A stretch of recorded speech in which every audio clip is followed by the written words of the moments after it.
All right. Hello, everyone. Welcome to our ONE-20-THREE webinar series with today's topic, VPN security risks and the SDP alternative.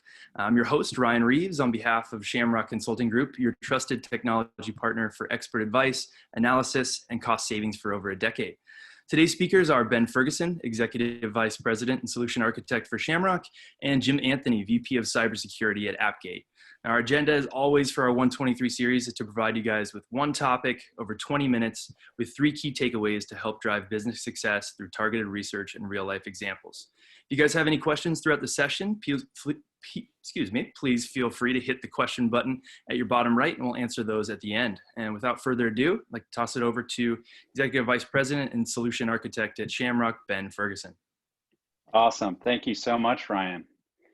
So our friends at PricewaterhouseCoopers ran a recent survey on American CEOs, finding out just how many companies had significant portions of their workforce working remote before COVID, the percentage they have currently working remote, as well as their future projections on how many of their employees would be working remote after this whole thing blows over.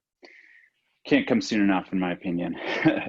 As you can see, there's been a huge increase in remote workforce during these crazy times, but the trend is clear. Remote workforce are here to stay for many, if not most, workers here in the United States. VPN technology is pretty much the de facto standard tool of enabling remote work. It was never a big money maker for any of the big tech OEMs, and as such, neither the technology nor the usability of VPN clients have improved or evolved much in the last decade. So compare that to the improvements we've seen in the capabilities and usability of things like ERP systems, CRMs, unified communications and video conferencing, cybersecurity tools. Think about how much improvement we've seen in those modules over the last decade and compare that to your VPN client, which goes relatively unchanged. With VPN usage pretty much a bazillion% in the last 6 months, many people in IT leadership are looking for better solutions, which is probably the reason why you guys all congregated on this lovely webinar today. So as always, we're going to start this with a quick quiz. The first person to answer correctly in the chat wins an Amazon gift card. So the quiz question of the day: how many critical VPN vulnerabilities have come out in the last 5 years?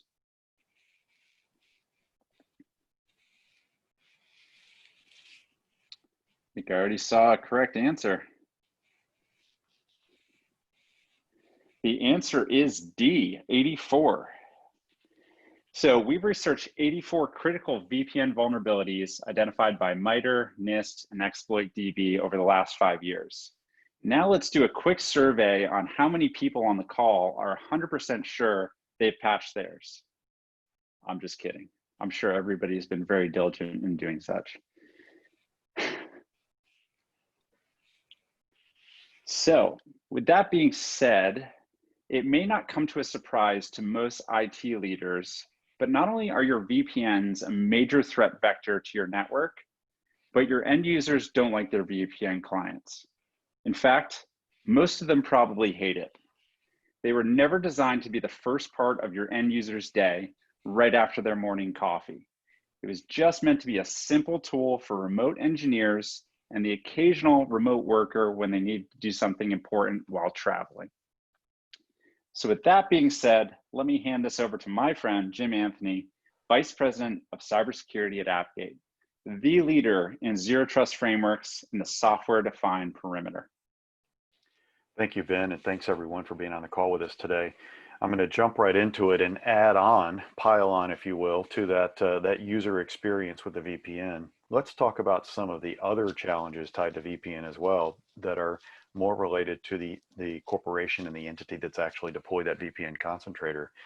There are tremendous security concerns with VPNs. They expose a broad network surface and literally overprivilege end user access to that network. Critical vulnerabilities, as we've already seen in the survey from PricewaterhouseCoopers, is they're everywhere. Every vendor is susceptible to them.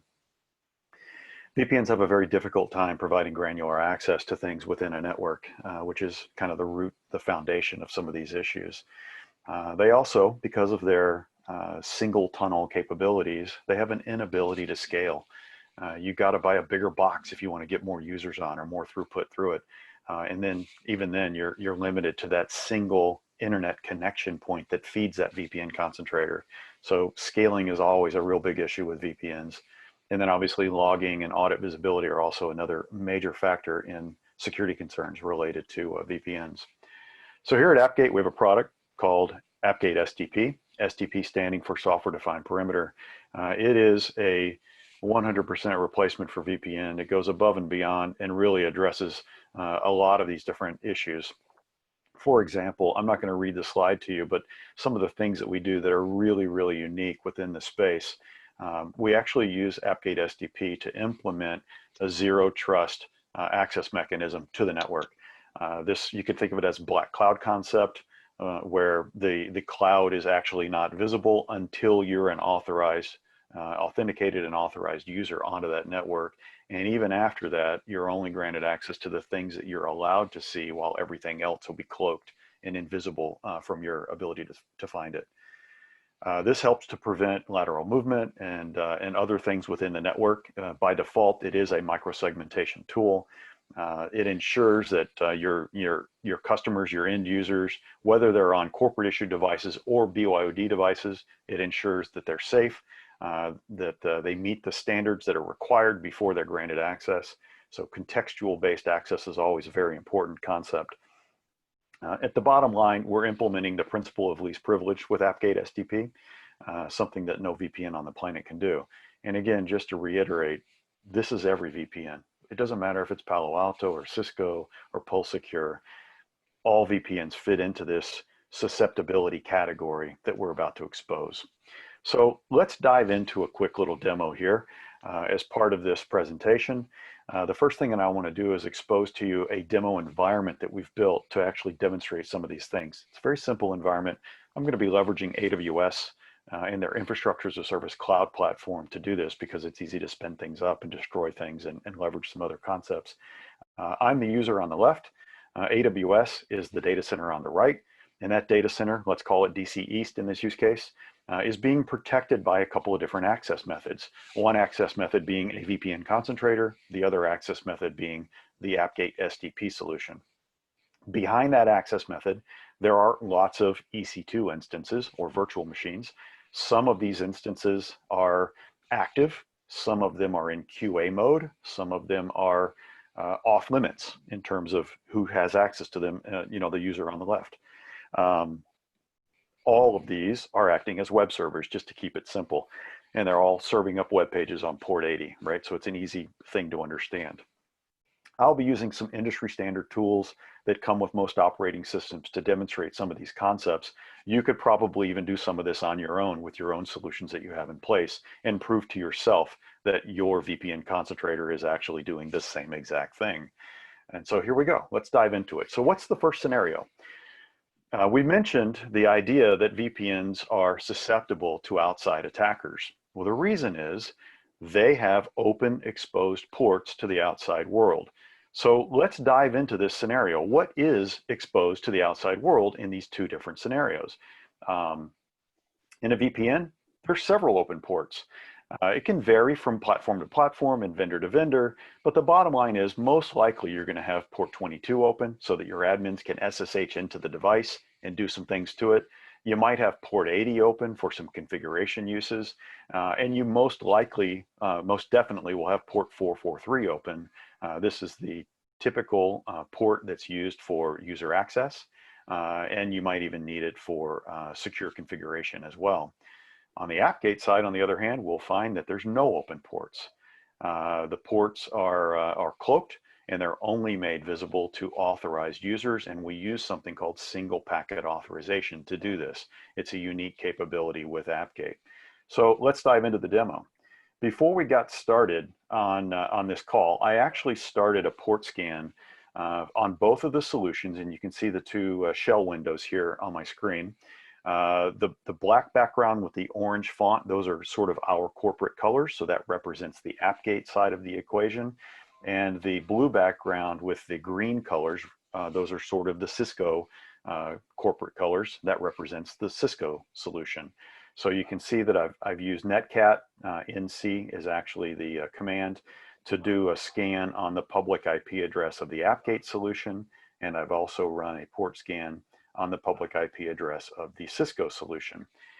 What's showing on the screen is port 478 through 500. Everything fails, there's no open ports. But on both solutions, as I scroll backwards, you can see there's a hit on port 443, right? There's a success. If I scroll even further backwards, you can see some other open ports. In fact, we can actually shift gears a little bit and do a real-time port scan on certain ports. Let's take a look at, say, port 443. It's still open. We can take a look at port 80. Let's see if it's open. Yes, it's open. And let's take a look at port 22. And yes, it's also open. So all three of these ports are open on the Cisco VPN concentrator. Let's do the same test on the AppGate side. So here I've got the AppGate IP address is 18.219. So let's look at port 22, for example. That comes back with a failure. There's no open port on port 22. Let's try 80 as well. Again, failure, so there's no open port there either. And then 443 is the port that VPN solutions use. AppGate actually uses it as well for user traffic. Let's see if that port's open for unauthorized access. And again, it fails as well. And so what I've showed you, if I flip back to my PowerPoint deck, what I've actually showed you is that from a VPN solution perspective, as an outsider that hasn't authenticated to the environment, I'm actually finding the public IP address and at least 3 different open ports on that solution. That means this solution could be attacked on any of those 3 ports. If the company that bought the solution didn't deploy it properly, or the company that built the solution, Cisco in this case, didn't create the proper services sitting behind it, those things can be exploited. Hackers can find their way in, exploit the box, and do other things with it. And if you're not believing me, just use Google. Go Google your VPN concentrator's name and APT for Advanced Persistent Threat. Go look in the MITRE.org database for your particular vendor solution and see what you come back with. They're out there. Every vendor has them because of these open listening ports. On the AppGate side, I ran the port scan. Nothing came back as an open port, and that's because we have a special solution as part of AppGate that's called single packet authorization that protects it from unauthorized access. Enough said. At that point, yeah, I was going to say, an open port and an exploit is all a hacker needs to gain initial access to your network. With AppGate being invisible to the outside world, you can't hack what you can't see. Well said, Ben, well said. Let's move to scenario 2. So let's simulate now being an authenticated user on both solutions, right? So now that I'm authenticated, what can I see on the other side of that solution, on the other side of that entry point? Well, like I said earlier when I set up the demo, some of the servers inside that network should be allowed, I should be allowed to have access to them, but others should be off limits to me, right? And so from the VPN perspective, I'm going to show you, I can see every single server on that subnet. No matter which server I scan, no matter which server I look at, I have the ability to look at it. The VPN does not limit what I can see. I would have to leverage another technology, another solution to actually do that. On the AppGate side, I'm only going to see those servers that are marked as active within the AWS environment. And again, another special feature of the AppGate solution that leverages metadata to define admissible destinations in the network. And I'll show you how that works. So let's go through the proof point. For this one, I'm going to first pop over to my browser. Google Chrome is what I use. You can see that I'm running, this is my Amazon environment. I'm connected to the Ohio region where I have some web servers deployed. You can see their names here. Some of their functions associated with corporate applications and whatnot. Maybe I've got an HR self-service portal. I've got an IT help desk portal. I've got a couple of dev team servers, different dev teams, alpha versus beta, some QA servers, etc. Right? So I've got a whole list of servers, but the point is, as an end user, I should be granted access only to those servers that are marked active. Now I could key this permission on anything. Maybe I'm a member of the dev team, so maybe I want to give where function equals dev team alpha, for example. Or maybe I want to give access to everyone to a particular HR self-service portal. So there's all kinds of different possibilities you can do there, but for the purposes of the demo, we're just going to key on one element where the key, where the tag mode equals active. And so to do this, let's first show the Cisco side, right? So I'm going to connect into Cisco. There's my Cisco VPN client, my agent, if you will. And it actually popped up on a slightly different screen. So let me pull those windows down here so you can see exactly what I'm doing. And so here I'm connecting to that 52.15.222.164. It's telling me that it's an untrusted server certificate, which is okay because it's running in a demo mode. I'm going to say connect anyway. Here's my credentials. It's going to go and actually validate me. Nice, but it doesn't do any other posture checking. It's just validating my credentials. That's about it. And I get authenticated, logged in, and there you have it. So now I'm logged into that VPN concentrator, and I have a pathway to these particular destinations. Let's go back and leverage our terminal window on the Cisco side. And you'll notice I've got a couple of private IPs here. So now I can run my netcat command on those private IPs. Let's see if I've got one that I previously used. Yeah, here we go. So there's 19. So 10.0.202.19 port 80. Let's see what netcat tells me about that. It succeeded. Port 80 is open. And that's okay because it's marked active. I should expect to be able to get to .19. Let's check .34, also marked active, right? So I should also be able to get to .34. No problem. It's working as predicted. Now, let's take a look at the next one, .49. It's actively it's in standby mode, not active mode. So let's take a look at .49 and see what happens when I use my VPN to reach that destination. Guess what? Succeeded. That means I have access to that server on port 80. And again, I could run the next one as well, .68, and I'm going to probably get the same result, right? So there's .68, port 80 succeeded. So the VPN has no ability to restrict or limit what I have access to on that inside network. Now I become a threat. As an authenticated, authorized user, I now have the ability to threaten the organization. I can move laterally within that environment. I can do other things to the environment, etc. Even as an outsider, if I compromise your VPN, that VPN is going to grant me access to the inside world.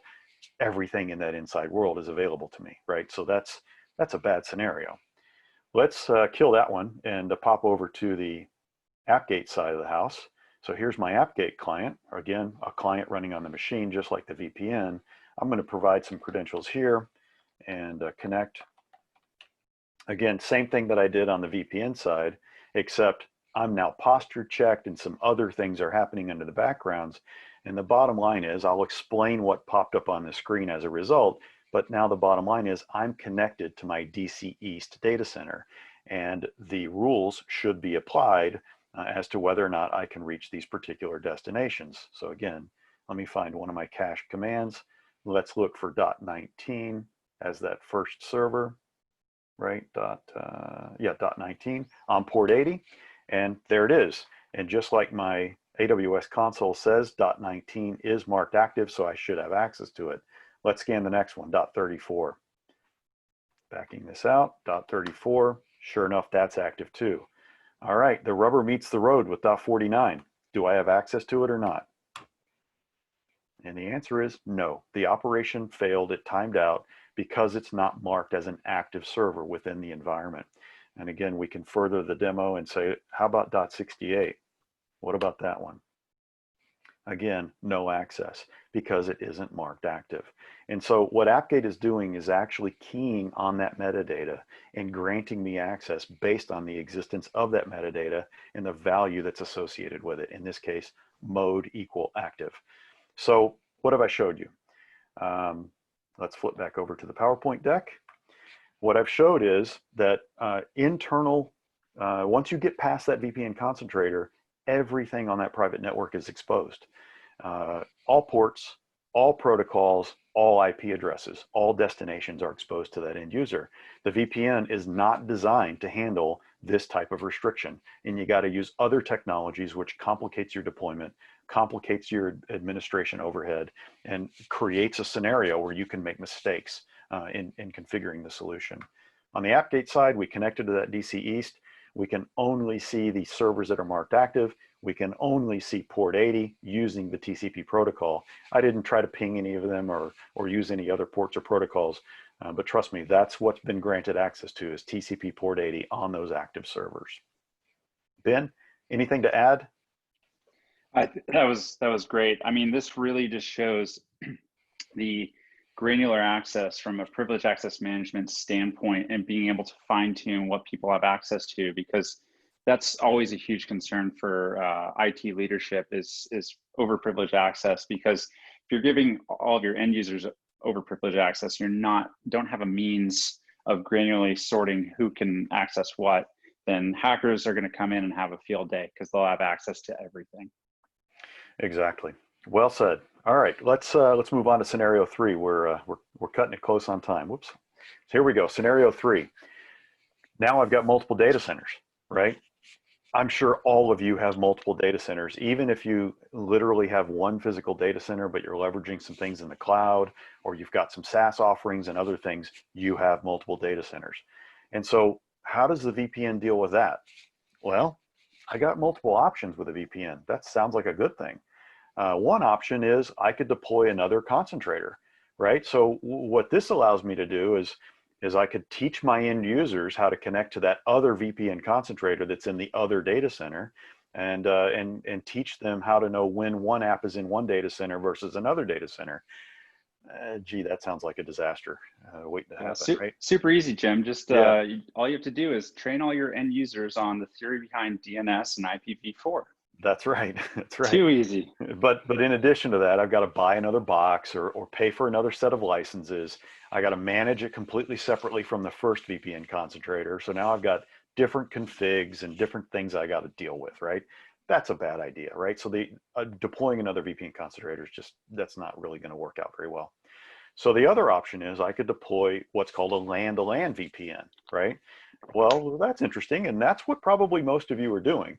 Well, guess what? Now you got to buy 2 more VPN concentrators because you got to put one in each data center, and you got to set them up so that they provide a continuous connection between the facilities. I got to pay for both concentrators. I've got to manage and deploy them. They've got completely different sets of rules. And guess what? I can't really predict who is going to be using that LAN-to-LAN connection. So most likely I've got to open them up so that they allow any traffic to flow between the data centers. So now I'm in a scenario where if one data center gets compromised, then the other one is most likely going to get compromised too, coming through that LAN-to-LAN tunnel. That's also a bad idea. So how does AppGate do it? Well, we have a patented concept built into the product that allows us to deploy multiple encrypted tunnels simultaneously from the end user's device. We call it multi-tunneling. So in order to accomplish this, all we do is deploy some other gateways, some additional gateways in the secondary or tertiary data centers, just define the policies that allow the users to connect to those remote data centers as well. And as the users connect, tunnels will be built dynamically to all the data centers that they're granted access to. Let's prove it, right? Well, I can tell you that in the proof concept, what I didn't do is I didn't go and buy another VPN concentrator or deploy anything. So I'm not going to show you anything on the Cisco side. I think you guys are all very familiar with that and how that works. But I can dive back into my AppGate client and show you a couple of things here. So when I logged in, I told you I would explain what popped up on the screen here at a later date, and here we are. So here you can see an east and a west bubble. These represent the data centers that I'm currently connected to as the user Jim. So the east is where I've been focused in AWS Ohio, but I've also been granted access to some servers that are running in AWS Northern California. So again, if I pop out here to my AWS console and go to Northern California, you can see that I have a similar scenario where I've got some web servers deployed, some are marked active, and some are marked with nothing. So again, I might do a netcat on 10.0.110.5. Let's see what comes back with that. 10.0.110.5.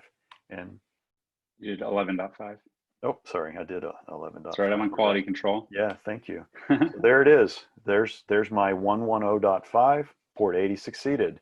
And just to drive the point home further, let's pick on one that isn't marked active. So .24 is not marked active. Let's see.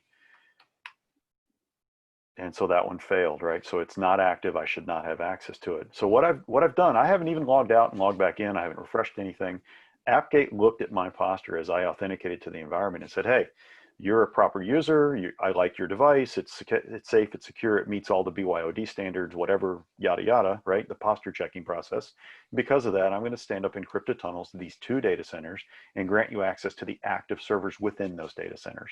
And so the AppGate client that's running locally knows when I try to go to that 110.24 or that 110.5, it knows which tunnel to send me down. On the other hand, if I try to go to 202.34, then it sends me down the other tunnel. So another thing to point out here is the bottom half of the screen. So as an end user, unlike a VPN client, when I come in and go to work and I log into this thing, not only does it build these encrypted tunnels, but it also gives me a set of quick launch icons that I can use to have access to any of the apps that are related to my work within the organization. So for example, you know, I might click on the Web East and take me to that web service running on that 10 server in the East Coast. You know, boom, there it is. It's a PHP server. It's giving me some data, whatever, but that might be an app. It might be a HR self-service portal, et cetera, right? Likewise, I can use this quick launch platform to launch other applications, even applications with quote unquote fat clients on the desktop. In fact, it launched on a different window that I have here on my desktop. So I clicked on Slack, and sure enough, it launched the Slack agent for my desktop. And so now I've got to, you know, authenticate to that Slack service. But the point is that one-stop shopping for the end user. I've got an easy place to get to all the applications that I need to do my job. That's a great point, Jim. I mean, you know, we obviously showed a technical demo today to talk about how we can fine-tune privilege access management. But as you can see on the UI, if your end users know how to use an Apple iPhone or an Android smartphone, they know how to launch all of their tasks out of AppGate super easy. And that's why end users just love the usability, which is a stark contrast from a legacy VPN solution. It is. So just to recap what I've showed you here, you know, I exposed the options with the VPN. I can certainly deploy another VPN concentrator and teach my end users when they need to connect to the other data center. But again, you're going to run into the same limitations about connecting to all the different servers on the back end. Another idea is to deploy multiple VPN concentrators and provide a LAN-to-LAN connection that's invisible to the end user, but exposes a whole bunch of other security issues and bandwidth issues for the end user, not to mention the extra hops. I might be a California-based user connecting to the one user-oriented VPN on the East Coast, and then I got to hop back out to the West Coast to get to the data center out there. That's a bad idea too, right? I didn't even mention that in the first example. With AppGate, I'm building multiple simultaneous tunnels. I use a single AppGate command and control console to actually configure this, so I don't have to configure each of these things separately. I can use a single console, a single platform to actually control and manage how it's configured for all the end users, regardless of the number of data centers and how complicated things get. That means So no need to train your end users on DNS and IPv4. That's right. That's exactly right. So I think it's time for the key takeaways, Ben. This is a critical element to the webinar. Yeah, awesome. Well, thanks so much, Jim. I know we're supposed to keep it to 20 minutes, but this is just too fun and exciting and on everybody's minds. And we got a packed house today, so we apologize for going over, but I think it was probably worth it for you guys.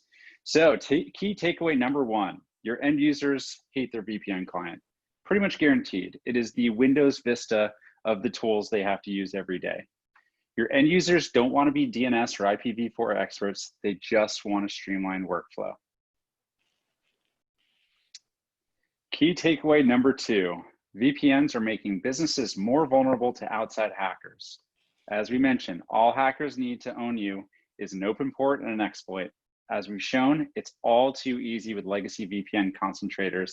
And once they're in, they have access to everything. Number 3, I'll hand it back over to Jim. Yeah, and so I think if you guys do any research out there in the market, you'll see that, you know, the attacks from the outside are one scenario, but the insider threat is another. And I think I've showed you through the demonstration of the 3 different scenarios that using a VPN to control what a user can do inside that protected network is not possible. You're going to have to use other tools to do it. With AppGate, you've got not only the access mechanism as well as the control inside the network.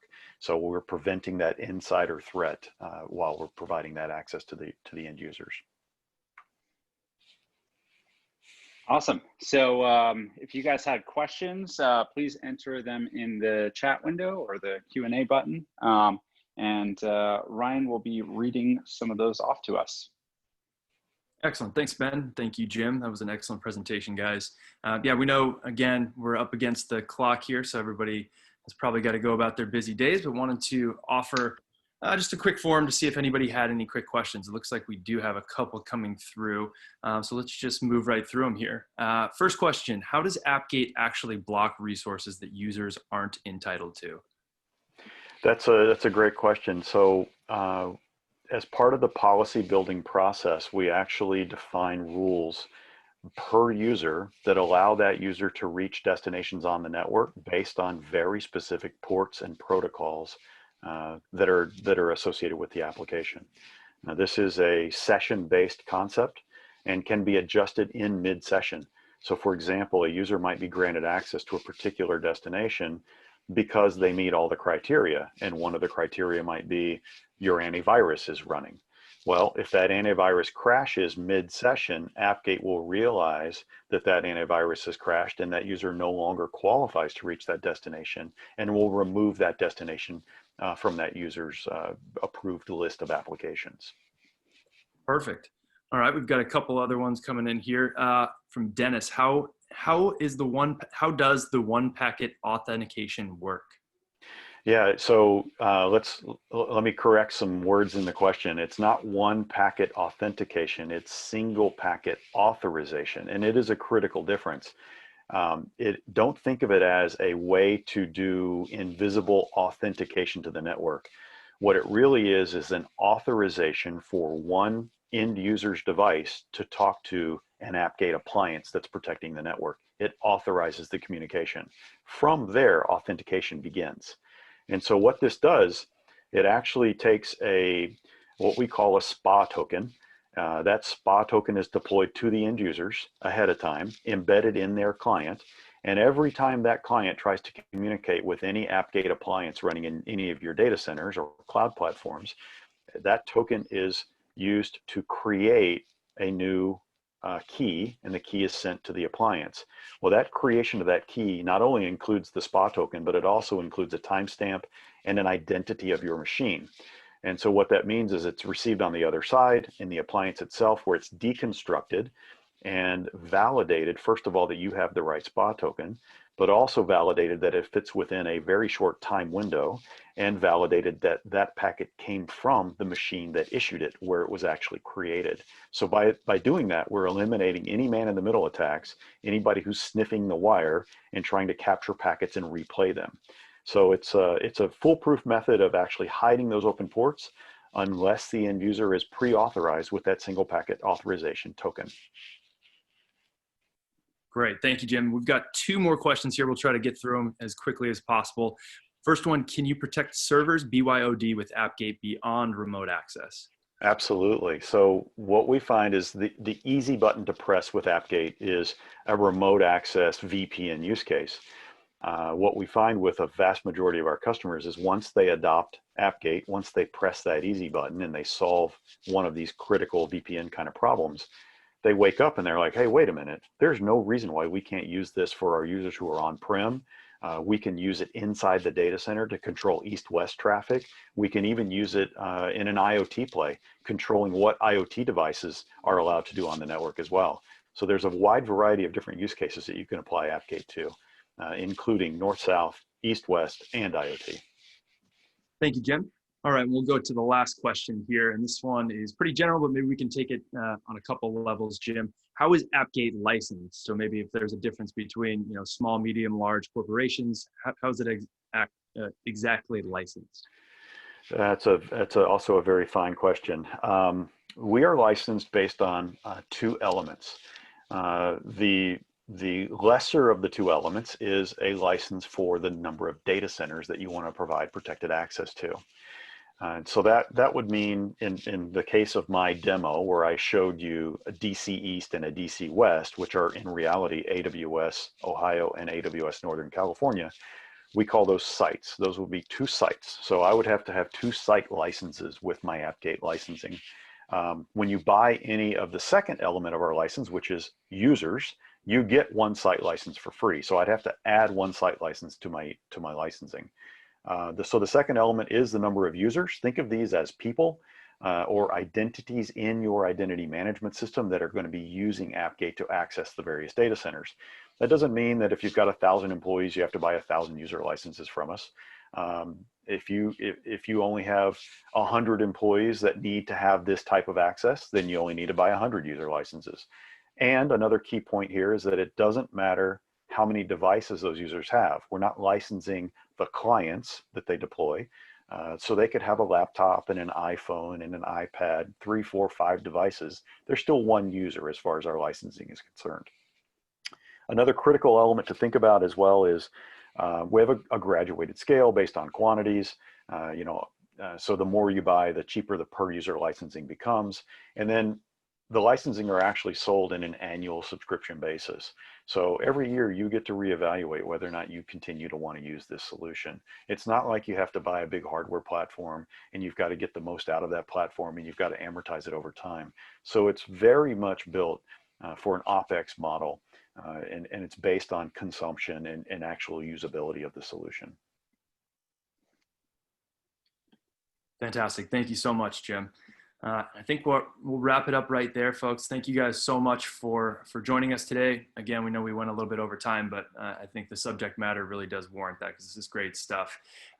So if you have any questions, feel free to forward those to myself. It's ryan.reeves@shamrockconsulting.com. You can also call us anytime on our direct line, 310-955-1600.